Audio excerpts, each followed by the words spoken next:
Here's the reality, though. If we're going to be real honest with ourselves, we have to ask the question, are we actually loving other people the way God wants us to love them? Are we actually loving them?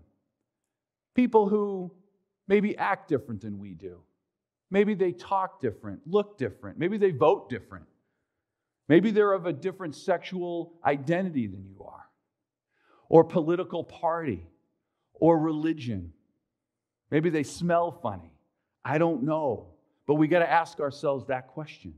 Are we actually looking at this world through the lens of the gospel? Do we have a biblical view of the world around us? And do we love this perishing world the way God does, who is patient with us and doesn't want anyone to perish? Are we focused and are we loving this world the way God has asked us to love it?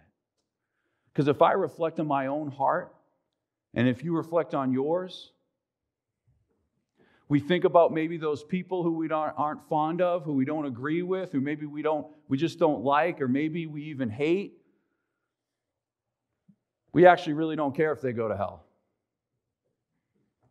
Some of us would prefer to tell them to go to hell as opposed to tell them how to get into heaven. If we're going to be real honest with ourselves. And what God has called us to do, though, is put all of those things aside and point people to how to find their name in the book of life when this life is over. That's what really matters.